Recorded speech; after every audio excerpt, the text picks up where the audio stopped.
TCI के इस मंच पर विराजमान अतिथि वृंद, टीसीआई की सारी विद्वजन, फैकल्टी और प्यारे बच्चे, देखिए हम बहुत दूर से आए हैं, तकरीबन 500 किलोमीटर से। और अगर आप बहुत शांति से बैठेंगे तो हम थोड़ी देर आपसे बात करना चाहेंगे। देखिए आप शेखावटी क्षेत्र है, ऑलमोस्ट यहाँ से स्टार्ट हो जाता है। और मैं ऐसे क्षेत्र से आता हूँ जहाँ आप में से मुझे नहीं लगता कोई बच्चा वहाँ गया होगा कभी। हम ठेठ मारवाड़ से आते हैं, भारत पाकिस्तान बॉर्डर से। तो जब हम 400-500 किलोमीटर दूर यहाँ पे आपसे बात करने के लिए आए हैं, तो मुझे लगता है आपको बहुत शांति से बात सुननी चाहिए। और मुझे बुलाया इसलिए है कि मैं बच्चों से बात करूं। मैं बात शुरू करूं उससे पहले मैं जानना चाहूंगा आप में से कितने स्टूडेंट हैं जो 11th क्लास से हैं। ओके, कितने हैं जो 12th क्लास से हैं? अच्छा, बहुत बढ़िया।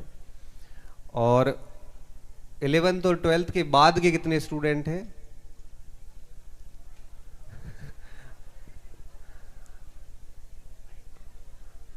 और 9-10th के कितने बच्चे हैं? इन बच्चों पे तो सर अत्याचार हो रहा है 9-10th पे तो है, क्योंकि इन बच्चों को तो भाषण से कोई बहुत अधिक मतलब है नहीं, क्योंकि बहुत छोटे बच्चे हैं अभी ये। चलो अपन आज बच्चों की बात करते हैं। देखिए मैं यहां पे बहुत बड़ी बातें नहीं करूंगा क्योंकि आप बहुत छोटे बच्चे हैं।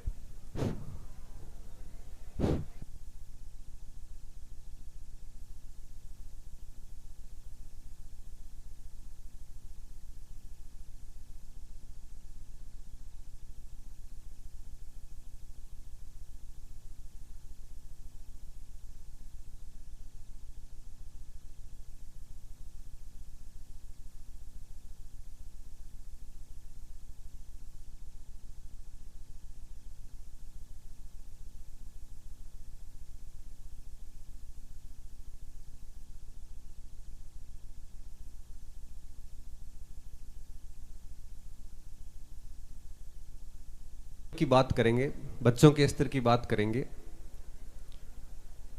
देखिए आप में से कई सारे स्टूडेंट डॉक्टर बनना चाह रहे होंगे, डॉक्टर की प्रिपरेशन कर रहे होंगे। कई सारे विद्यार्थी आईआईटी में एंटर करना चाह रहे होंगे। कई सारे ऐसे स्टूडेंट होंगे जिनको सिविल सर्विसेज में जाना होगा, आईएएस आईपीएस बनना होगा। कई सारे ऐसे बच्चे जिनको आर्मी में जाना होगा। कई ऐसे स्टूडेंट होंगे जिनको टीचिंग लाइन में जाना होगा। हर स्टूडेंट अपने अपने उद्देश्यों, अपने अपने लक्ष्यों के साथ यहां उपस्थित है। मैं आपसे बताना चाहूंगा कि जीवन की कोई मंजिल होती नहीं है। मतलब आप बहुत अच्छी तैयारी करके जैसे कोई डॉक्टर बन गया या कोई आईआईटी में चला गया, डॉक्टर बनने के बाद वापस आके मन होता है कि इस ब्रांच में जाना है। उसमें जाने के बाद मन होता है कि एमडी कर लेते हैं। फिर भी कई बार संतुष्टि नहीं मिलती, तब सोचते हैं कि आईएएस की तैयारी कर लेते हैं। आईएएस बनने के बाद सोचते हैं कि थोड़ा और कर लेते हैं। ये पूरी जिंदगी ऐसे यात्राएं चलती रहती है और इस दरमियान कई बार हम थक भी जाते हैं, कई बार हमारा मोह भंग भी हो जाता है। आप सभी विद्यार्थियों से मैं कहना चाहूंगा कि हमें किसी भी स्तर पर थकना नहीं है, बैठना नहीं है, बस पढ़ते जाना है। जीवन गतिशील रखना है हमेशा। जिस स्तर पे हम बैठ गए, जिस स्तर पे हम थक जाते हैं, वो अपनी असल में हार होती है। इस पूरी यात्रा में कहीं पर भी न तो प्रतिशत मायने रखते हैं, न कभी ऐसी चीजें मायने रखती है जो बहुत ज्यादा आपको सुविधाएं मिलती, ये भी कोई अधिक मायने नहीं रखती। जो सबसे बड़ी बात जो मायने रखती है वो रखती है आपकी गंभीरता होनी चाहिए।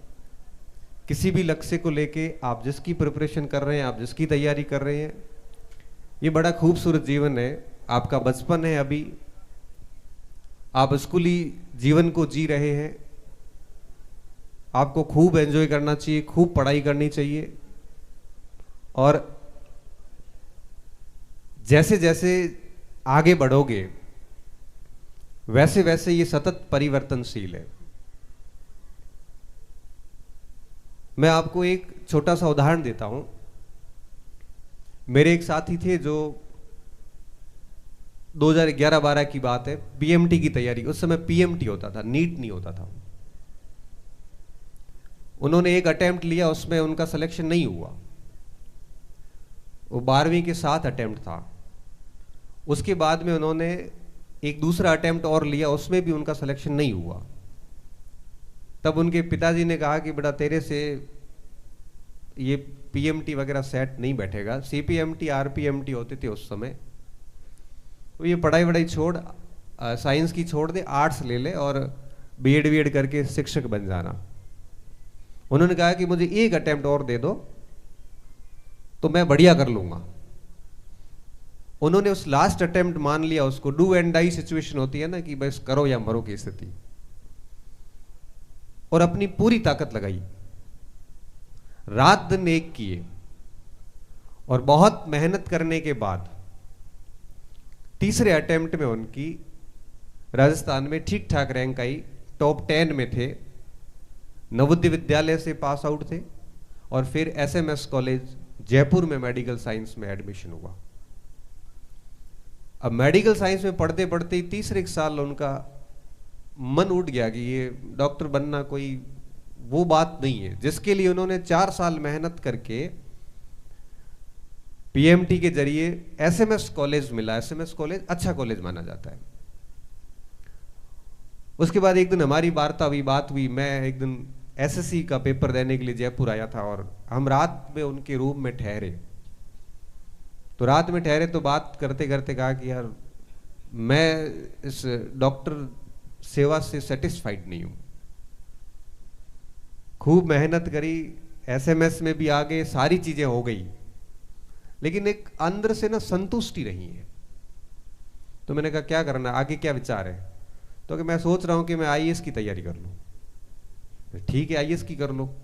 अच्छा इंटेलिजेंट स्टूडेंट था, और मेडिकल साइंस की डिग्री क्या लास्ट ईयर ही होगा, और उन्होंने आईएएस की तैयारी शुरू कर दी। अब आईएएस की तैयारी शुरू करी तो पहले 3 अटेम्प्ट में मेडिकल साइंस का ही सब्जेक्ट रखा, सिलेक्शन नहीं हुआ।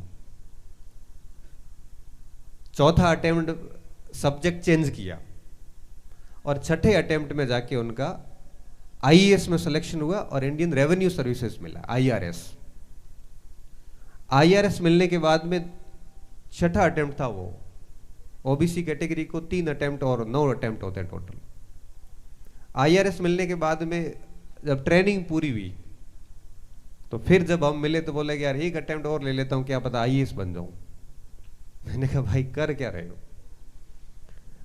पहले 12वीं करी, 3 साल कोटा में तैयारी करी, सीपीएमटी आरपीएमटी की, एसएमएस से आपने एमबीबीएस किया, उसके बाद में आपका यूपीएससी क्लियर किया, आईआरएस बने, और फिर वापस यही लगने लगता है कि संतुष्टि नहीं मिल रही। इसलिए मैं आप सभी स्टूडेंट को एक बात कहूंगा कि संतुष्टि कभी मिलती भी नहीं है। आप में से कई बच्चे डॉक्टर बनने के बाद सोचेंगे कि चलो यूपीएससी की तैयारी करते हैं।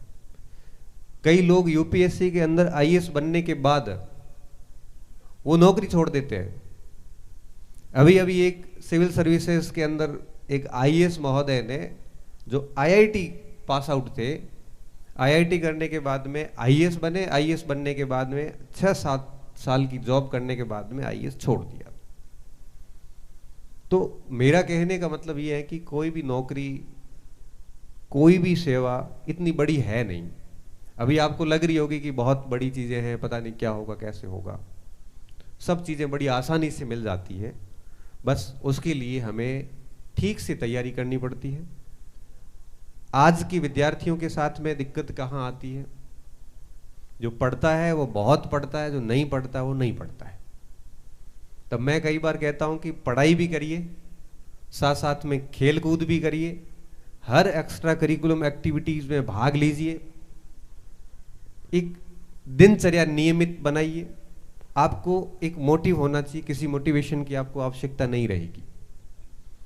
हम टाइम टेबल बनाते हैं, हम रजिस्टर में टाइम टेबल लिखते हैं, लेकिन वो कभी भी सफल नहीं हो पाता, क्योंकि टाइम टेबल आपको अपने दिमाग में होना चाहिए कि मुझे सुबह क्या करना है, शाम को क्या करना है, किस समय मुझे पढ़ाई करनी है, किस समय मुझे खेल कूद में भाग लेना है, किस समय मुझे अपनी हॉबी को टाइम देना है।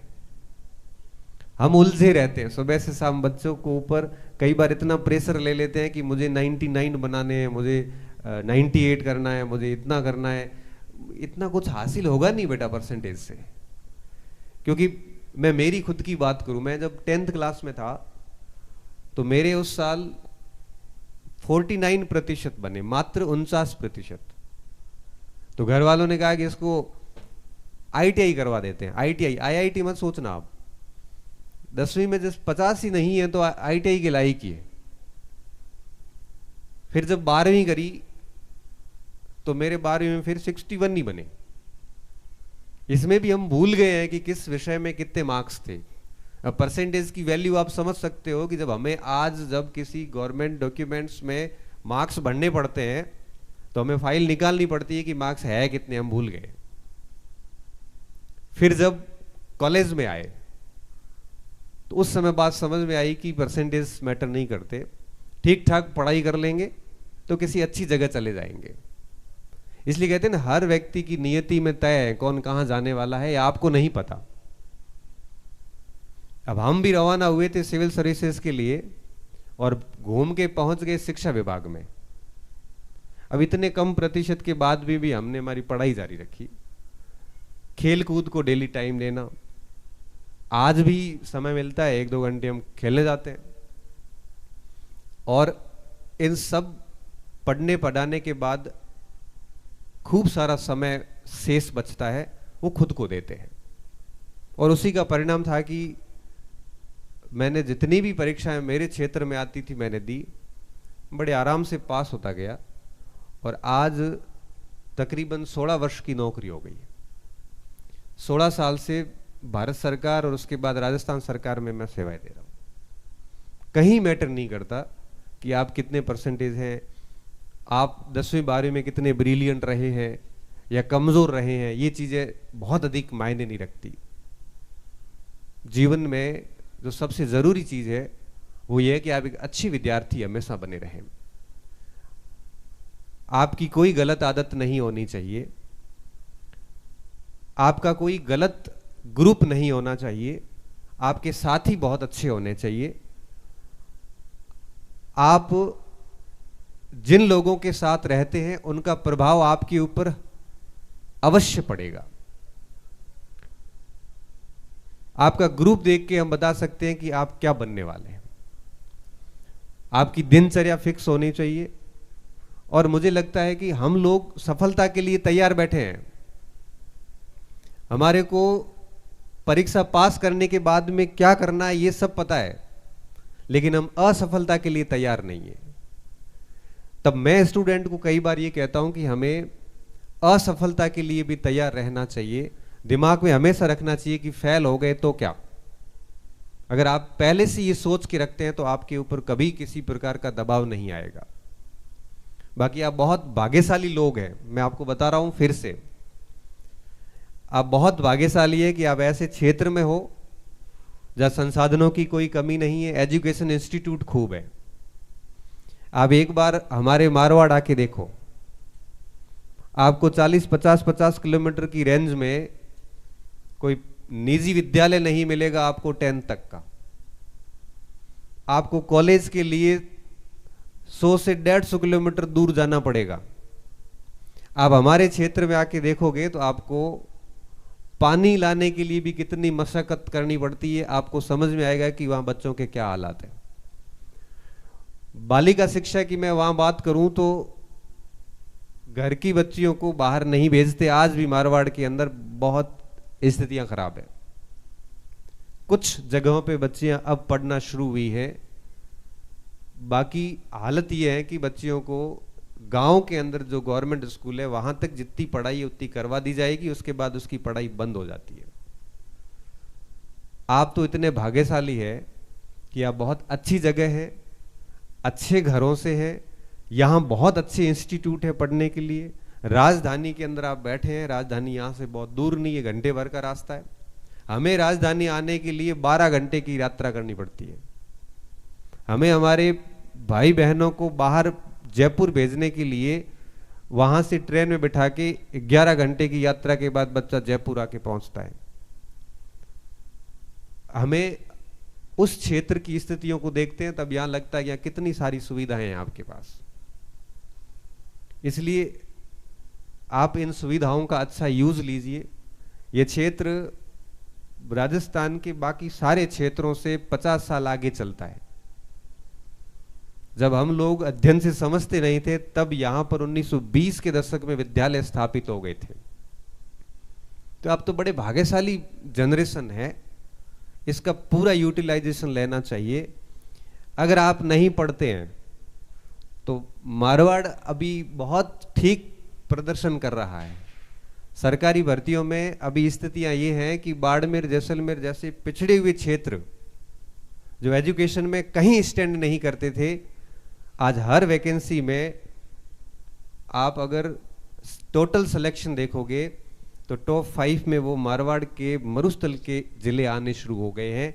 शेखावाटी, सही बता रहा हूँ, साइंस मैथ को छोड़ के बेहद पीछे रहने लग गया है, क्योंकि बहुत अधिक सुविधाएं पीढ़ी को कमजोर कर देती है। बहुत अधिक सुविधाएं आपको आलसी बना देती हैं। बहुत अधिक सुविधाएं आपको पैसे और समय के महत्व से परिचित होने नहीं देती।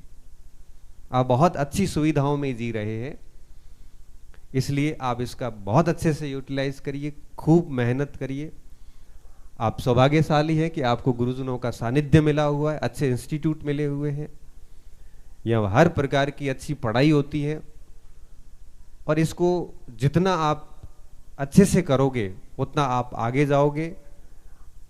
और आखिर में मैं आपको यही कहूँगा कि आपका अपना जीवन है, इसको बढ़िया बनाइए, अच्छी संगति में रखिए, अच्छी आदतें बनाइए। क्योंकि मैं अक्सर देखता हूँ कि बच्चा आदतों के कारण पीछे रहता है। अच्छी आदतें विकसित होना बहुत ज़्यादा ज़रूरी है। जितनी अच्छी आदतें होगी, और ये जो 12वीं तक की पढ़ाई है ये अच्छी आदतें विकसित करने की पढ़ाई है। अगर इस जगह पे ठीक आदतें विकसित नहीं होती तो आगे बहुत परेशान होना पड़ता है। मैं आज देरी से आया, इसके लिए मैं क्षमा चाहूँगा, क्योंकि काफ़ी दूरी का मामला था और फिर आपके इस रूट पे सर ट्रैफिक भी बहुत होता है। हमारे बाड़मेर में तो ये हालत है कि हम गांव से शहर तक आते हैं, सामने 3 या 4 गाड़ियां आती है सिर्फ 60 किलोमीटर में। इधर तो स्थिति बहुत खराब है, मतलब हर टोल नाके पे, हर चौराहे पे हमें आधा आधा घंटा यहाँ पे गाड़ी रोकनी पड़ रही थी। मैं तो समझ ही नहीं पा रहा था कि इतना ट्रैफिक। फिर पता चला कि अब बड़े विकसित इलाके में हम आए। एक बाड़मेर जैसा क्षेत्र, हमारे वहाँ गाड़ियाँ इतनी है नहीं, हम तो बड़े आराम से रहने वाले लोग हैं, बहुत खुला खुला है। और यहाँ के जो शिक्षक वगैरह वहाँ आए हैं, वो वहाँ के राशन कार्ड वगैरह वहाँ बना दिए, अब वो वहीं रहते हैं, आराम से खुले में रहते हैं, बच्चे यहाँ पढ़ाते हैं, क्योंकि शिक्षा की यहाँ अच्छी दशाएं हैं। तो मैं आप सभी के उज्जवल भविष्य की कामना करता हूँ। आप सभी बहुत थके हुए हैं, खूब सारा पढ़िए, इस क्षेत्र की जो खूबियाँ हैं उसका अच्छे से उपयोग लीजिए और इस पूरे क्षेत्र को आगे ले जाइए। मैं पूरी टीम को शुभकामनाएं प्रेषित करता हूँ, आप सभी बच्चों को शुभकामनाएं देता हूँ। मेहनत करिए। जय हिंद, जय भारत।